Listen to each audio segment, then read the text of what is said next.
While I was in labor, my mill told the nurse, "She's too weak. She'll ask for drugs the minute it hurts." Then she tried to take my birth plan from the chart and rewrite it. When I cried, she rolled her eyes and said, "Told you she couldn't handle it." My husband just said, "Let's not make a scene." After the baby was born, I had her permanently removed from the visitor list. She didn't meet her grandchild until 6 months later, threw a photo in the mail with the caption, "This is what strength looks like." I was already shaking from the contractions when my mother-in-law leaned over my hospital bed like she owned the place. The nurse was adjusting my monitors, trying to help me breathe through the pain, when my mill said in this loud, smug voice, "She's too weak. She'll ask for drugs the minute it hurts." I felt my whole body go cold. Not from the contraction, those were their own kind of hell, but from the humiliation. The nurse froze. My mill just smiled like she'd made some kind of clever joke. My husband stood at the foot of the bed, staring down at his shoes, doing absolutely nothing. I tried to ignore her. I was in labor, for God's sake. I needed support, not whatever twisted performance she was putting on. But then she stepped toward the foot of my bed where the chart hung, the laminated birth plan sticking out of the folder. She reached for it like she had every right. "I'm just going to adjust a few things," she said. "She's not thinking clearly." The nurse blocked her before she touched it. "Ma'am, you can't do that." My mill rolled her eyes and muttered, "Oh, please, she doesn't even know what she wants. Someone has to be the adult here." Something inside me cracked. A small, choked sob came out of my mouth before I could stop it. I was exhausted, scared, and trying so hard to stick to the plan I'd made after months of worrying about this exact moment. I wasn't crying out of weakness. I was crying because she'd pushed and pushed and pushed, and now, when I needed steadiness most, she was attacking me like it gave her joy. My mill turned toward me, eyebrows lifted, lips curled into this mocking smirk. "Told you she couldn't handle it." My husband's response? Not outrage, not protection, not even basic decency. "Let's not make a scene," he said quietly, as if I was the problem.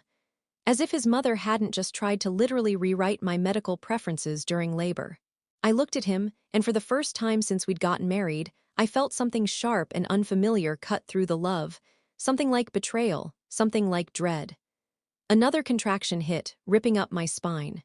I gripped the rail and gasped, but all I could think about was how alone I suddenly felt in that room. How unsafe. The nurse, bless her, finally stepped in and said, "Everyone needs to step back unless you're providing support." "Mom," she nodded at my mill, "I need you to give her space."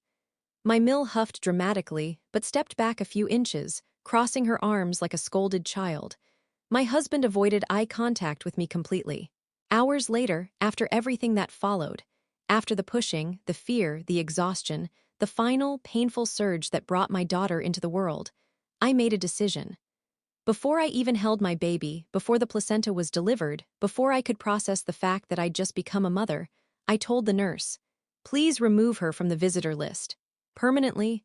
My voice was shaky, but my resolve wasn't. The nurse nodded. "Absolutely." My mill didn't meet her granddaughter that day, or the next, or the next. She didn't lay eyes on her until 6 months later, when I mailed her a single photo with 4 words written on the back. "This is what strength looks like." But here's the part no one knows. The part even my husband still doesn't understand. Because something else happened in that delivery room, right after that moment, right after I banned her, that changed everything. Something my mill did when she thought no one was paying attention. Something so cold and so intentional that it still haunts me. And that was just the beginning. I met my mother-in-law, Linda, when I was 24 and stupidly optimistic.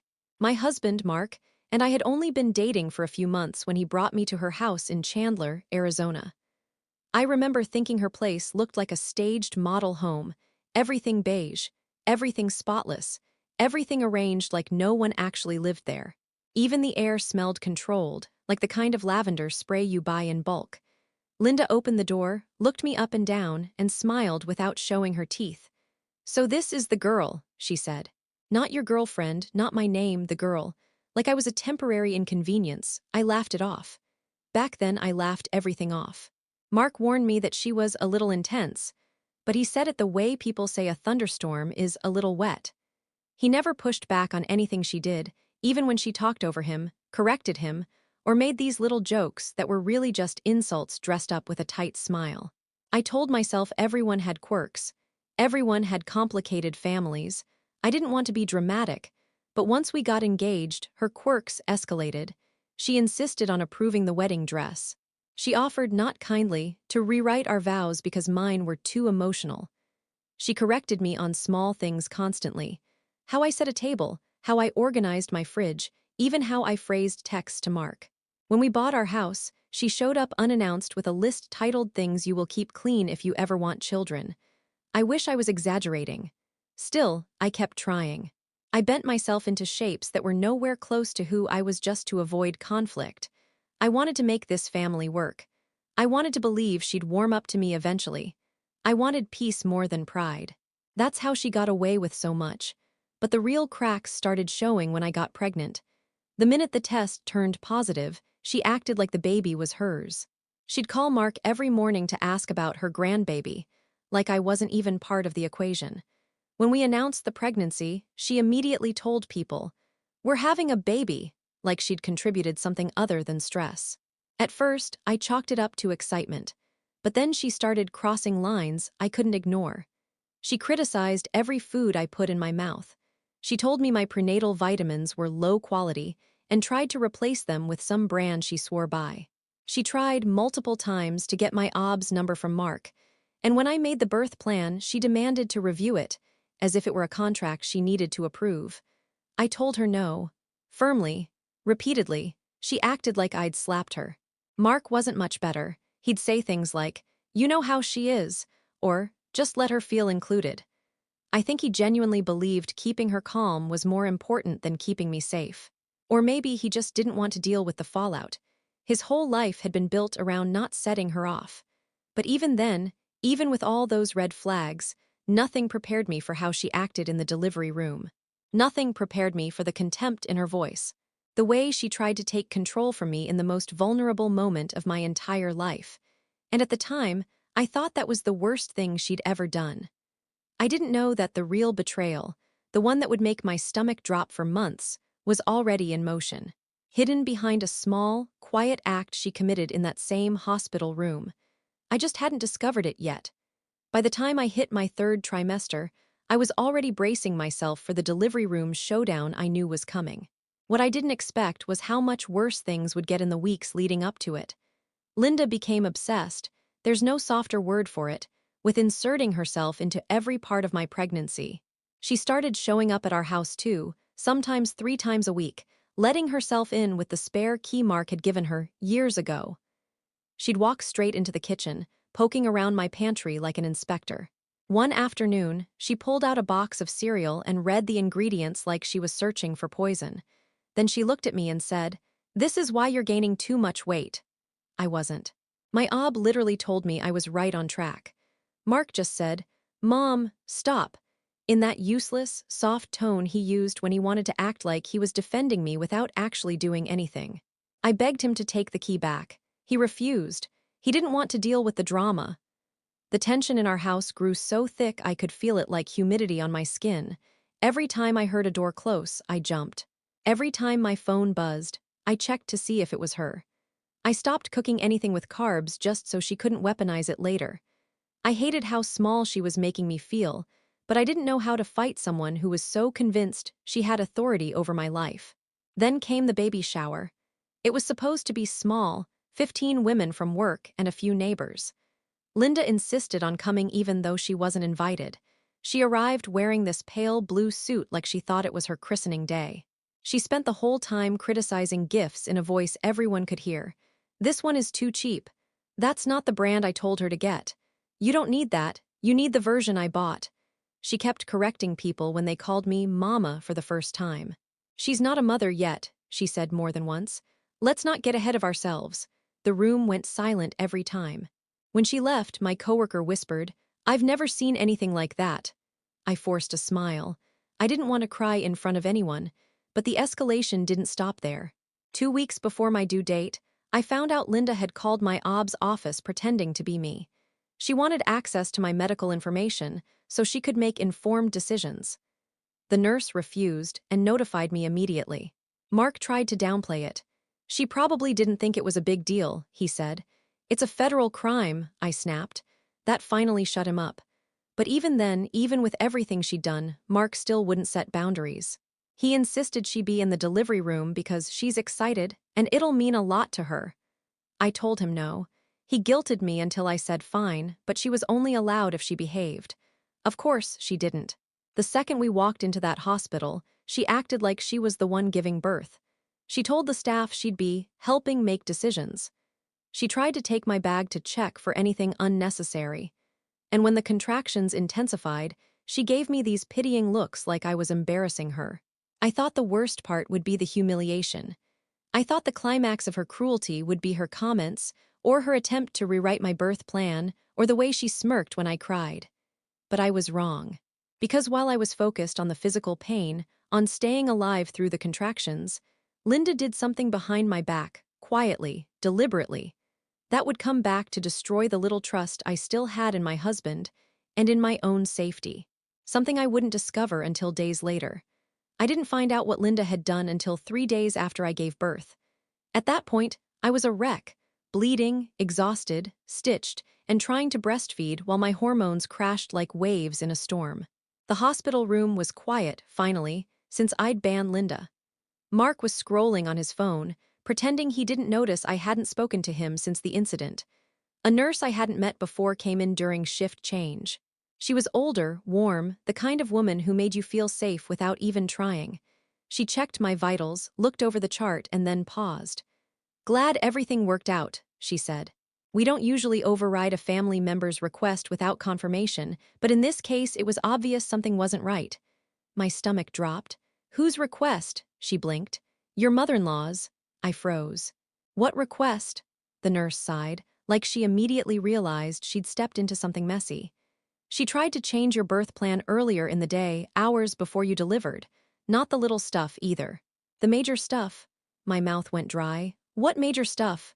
"She attempted to authorize interventions you explicitly declined. Epidural without consent, Pitocin, membrane sweep, vacuum extraction. Even a C-section if things slowed down." Her words. I felt the blood drain from my face. "She came to the nurse's station," the nurse continued, "and said you were too emotional to make good decisions and that she needed to be the one to handle things. She kept insisting she had your permission. She even told us you'd signed paperwork giving her temporary authority because, quote, she panics easily." My hands started shaking. I hadn't given anyone authority, not even Mark. When we told her we couldn't legally take directions from her, she got intense, the nurse added gently. "We flagged your chart for restricted access. She wasn't supposed to be anywhere near your room after that." I stared at the white hospital blanket, breathing like I'd been punched. "And when was this?" I whispered. "Shortly before she went into your room and made that comment about you not handling pain well." So she'd tried to steal control over my medical decisions, and when that failed, she'd gone in and humiliated me instead. But that wasn't the worst part. The nurse hesitated, clearly debating whether to say the next thing. She also attempted to add her name to the approved emergency decision-makers list. My head snapped up. "What? She claimed your husband had told her to do it. We checked with him and he said he didn't know anything about it." A different kind of cold washed through me, a deeper one. Mark didn't deny it. Mark didn't question it. Mark didn't even tell me. He knew. He let it go. He chose silence over my safety. The nurse touched my shoulder. "I'm sorry. We see difficult families all the time, but what she did, it wasn't normal overbearing behavior. It was controlling, deliberate." When she left, I turned to Mark. He still wouldn't meet my eyes. His jaw was tight, his posture stiff. "You knew," I said finally. He didn't respond. "Mark," I pushed, voice cracking, "you knew what she tried to do." He rubbed his forehead. "I didn't think it mattered. You and the baby were fine." Fine, like the only reason it mattered was if we had died.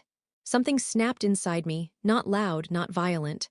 Quiet, final, like a lock sliding shut. Because that's when I realized the betrayal wasn't just Linda. It was him too. He'd let her play God with my body without telling me. And I had no idea why. But I was about to find out. And the truth behind it would be darker and colder than anything Linda had said or done so far. After we got home from the hospital, everything felt wrong. The air in the house felt heavier. The rooms felt smaller. Even the sunlight through the blinds looked too sharp. I kept replaying what the nurse told me, Linda trying to authorize medical procedures on my body, trying to put herself on the emergency decision makers list, trying to override me like I wasn't a human being but a vessel she could operate. And then Mark, his silence, his shrug, his "you and the baby were fine." Those words stuck to my ribs like glue. The first few nights home with the baby, I barely slept. Part of it was newborn chaos, but most of it was fear. Fear of the truth I hadn't uncovered yet, fear of what else Linda had done behind my back. Fear of what Mark knew and refused to admit. Every time he'd pick up the baby, I'd feel this flicker of resentment I hated myself for. I didn't want to see him as the enemy, but I couldn't forget what he'd allowed, what he'd accepted. On the fourth night, while he slept on the couch after we fought about his mother again, I made myself a cup of tea and sat in the nursery rocking the baby. My heart felt like a bruise. The house was so quiet it almost hummed. That's when the idea started forming, not revenge yet, not fully, something smaller, sharper, a seed. I decided to start digging, not dramatic digging, not snooping through drawers like in a movie, but asking the right questions, documenting everything, taking careful steps. I wanted to know why Linda had acted like she held authority over my medical care, why she was so sure she had the right, why Mark hadn't been shocked. Because families don't act this entitled without history behind it, and I was done being kept in the dark. I started with the hospital. I called the records department and requested copies of everything related to my stay, notes, access logs, visitor lists. It took a couple days, but they gave me what I asked for, and that's where things got worse. Among the logs showing Linda hovering around nurses' stations and trying to request updates like she was my guardian, I saw something else. A note input hours before I delivered. Family member requests to be notified of any changes in patient capacity to consent. Family member, not husband. The timestamp was right after the nurse blocked her from altering the birth plan. She'd been waiting for me to become vulnerable enough, mentally or physically, to swoop in and claim decision-making power. The intent behind it hit me like a punch. She wasn't reacting. She was planning. Once I saw that, the fear turned into something clearer. Colder, a plan of my own. Next, I contacted a therapist specializing in postpartum trauma. Not for Linda, God no, for me. I knew emotions could be messy after birth, and I wanted someone neutral to tell me whether I was overreacting. I wasn't. Not even close. Then I called an attorney, not to start anything yet, but to understand my rights. I asked about medical privacy violations, harassment, emergency decision-making laws, and what it would take to place someone on a no-access list at a hospital. By the time I hung up, I had a folder filled with information Linda would never see coming. But the biggest step, my quietest, calmest, most deliberate step was this. I told Mark I wanted a temporary break from his mother. No visits, no calls, no photos, no exceptions. He pushed back, of course, but I didn't yell. I didn't cry, I didn't explain. I told him it was non-negotiable, and for the first time since giving birth, he actually backed down. Maybe he thought it was hormones. Maybe he thought I'd soften over time. I didn't. Because something in my gut told me this wasn't over. That Linda had done something else, something deeper, something I still hadn't uncovered. And in the quiet preparation, in the slow building of boundaries and evidence, I was getting ready. I just didn't know the second twist was coming, and that it would change my entire understanding of what Linda wanted from me and from my baby. I thought I'd uncovered the worst of it. I thought Linda's obsession with control had already peaked in the delivery room. But the second twist, the one that made my knees buckle when I discovered it, didn't come from hospital records or lawyers or therapy sessions. It came from my pediatrician's office. My daughter was 4 weeks old when we went for her first big checkup. I was still tender everywhere, still healing, still navigating that foggy mixture of love and exhaustion. The pediatrician, a calm, soft-spoken woman named Dr. Patel, did the usual exam. Weight, measurements, reflexes. Everything was normal. But then she flipped through the intake form in her hand, paused, and looked at me like she was trying to piece something together. "Just to confirm," she said carefully, "your mother-in-law is not your postpartum support person, correct?" My heart started racing. "No," I said. "God, no, why?" She hesitated too long. "Well," she said slowly, "on file we have a note that she is allowed to attend appointments and receive updates regarding the baby's first month of care." I felt the air thicken around me. What? I never wrote that. Dr. Patel nodded. I suspected that. It didn't match your demeanor and you never mentioned bringing her. She lowered her voice. That's why I haven't shared anything with her, but she did call. My stomach flipped. Call when? Several times, she said. Before your delivery and after. She asked for full access to the baby's medical information. When we told her she wasn't authorized, she became insistent. I felt my mouth go dry. But here's the part you need to see, Dr. Patel said. She turned the clipboard around. Attached to the intake sheet was an additional page I had never seen in my life. The handwriting wasn't mine. The signature wasn't mine.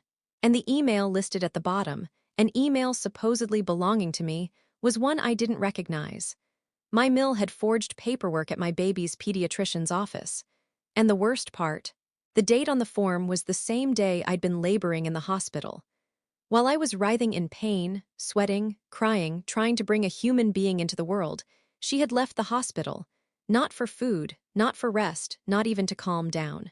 She had gone to the pediatrician's office to try to seize control of my daughter's medical care before she was even born. I stared at the forged document, my hand trembling. She claimed you were overwhelmed, Dr. Patel said. That you asked her to handle things for the first few weeks. Overwhelmed, too emotional, panics easily. It was the same script she used at the hospital. My blood turned to ice. Why didn't you call me about this earlier? I whispered. Dr. Patel softened. You were recovering. And since she didn't have legitimate authorization and you never confirmed it yourself, I decided the best approach was to ignore her completely. But I thought you should know. I didn't want to cry. I did anyway. Because this wasn't meddling anymore. This wasn't overbearing mother-in-law behavior. This was strategy. This was a plan. And when I got home, shaking, clutching my daughter to my chest, I did the one thing I had been avoiding. I confronted Mark. I held the forged document in front of him and said, "What is this?" His reaction wasn't shock.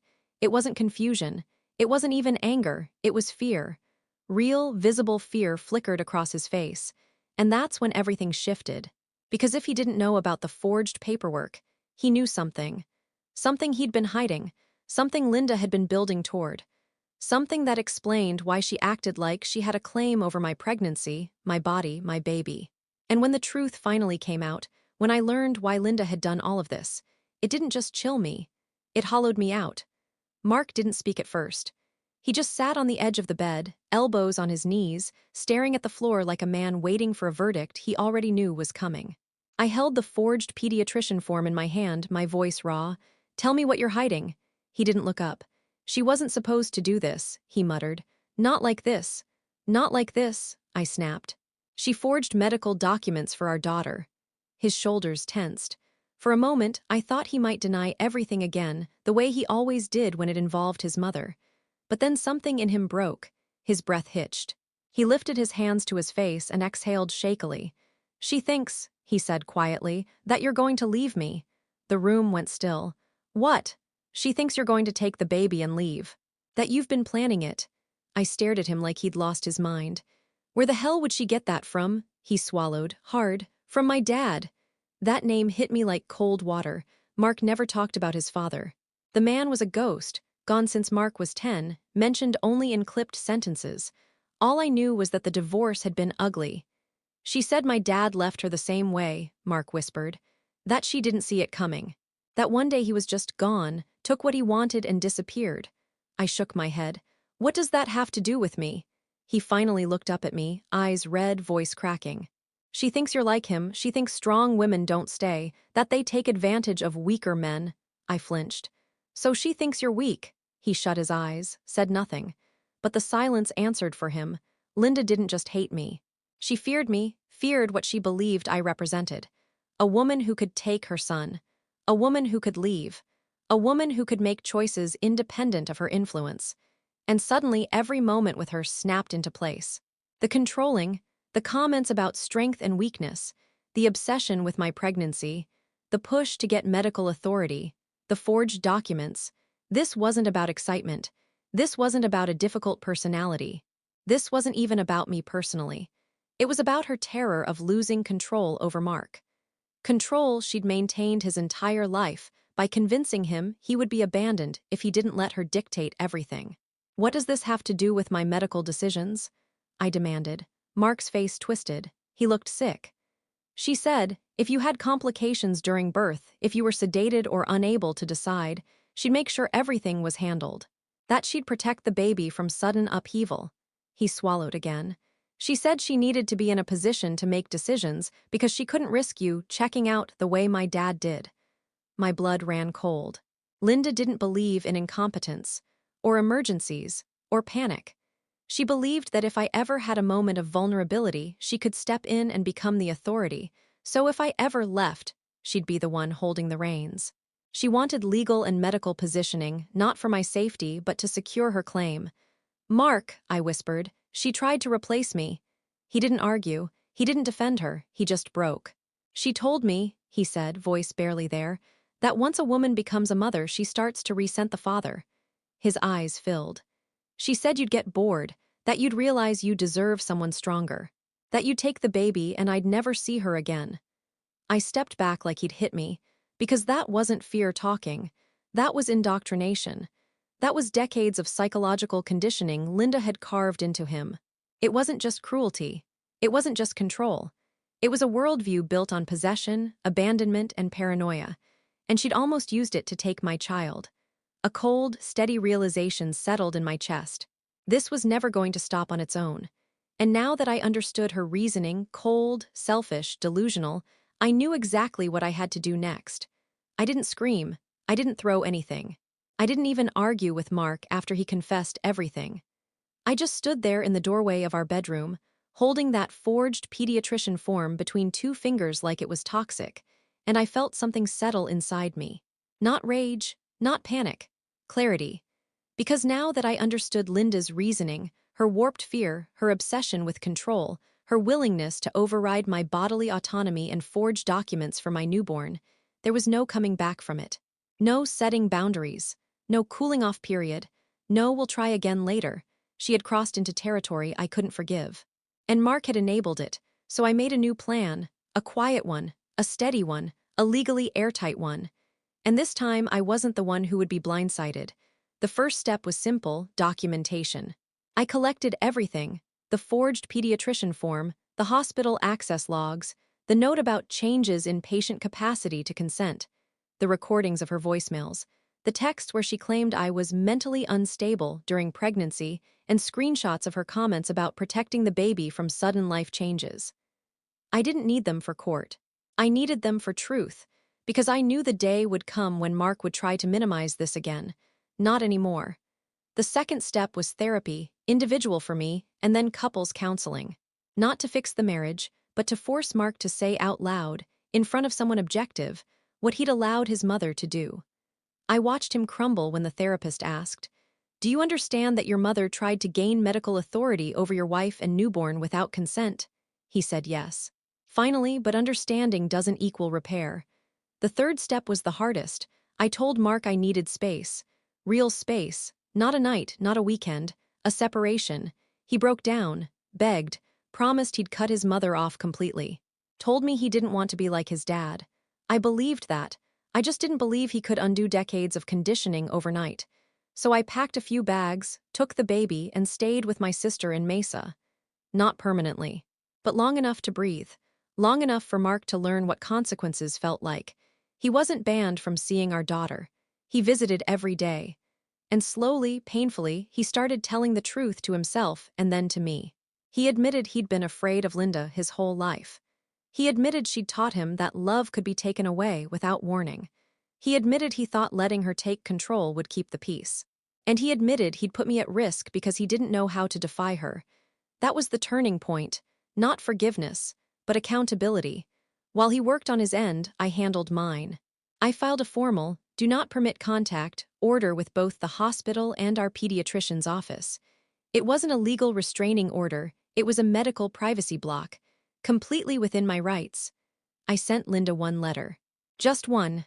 It contained copies of the forged documents, a list of medical facilities where she was now permanently barred from receiving updates, and a simple closing line. You will not have access to my medical care, my child, or my home. This boundary is final. No threats, no theatrics, just consequences. She tried to call Mark 47 times. She tried to call me 12. She drove to our house and found the locks changed. Eventually, she stopped. Mark and I spent 6 months rebuilding, not just our marriage, but the foundation under it. He cut contact with his mother entirely. Therapy helped him understand how deeply her paranoia had shaped him. He apologized every day, not with words but with actions. And when our daughter turned 6 months old, I mailed Linda the only thing she would ever get from us again. A single photo of the baby, smiling in a yellow onesie, sitting in my lap. On the back I wrote, "This is what strength looks like. Not control, not fear, not you. That was my closure. That was my revenge." And standing in my quiet living room, holding my daughter against my chest, I felt the first real peace I'd had in a long, long time.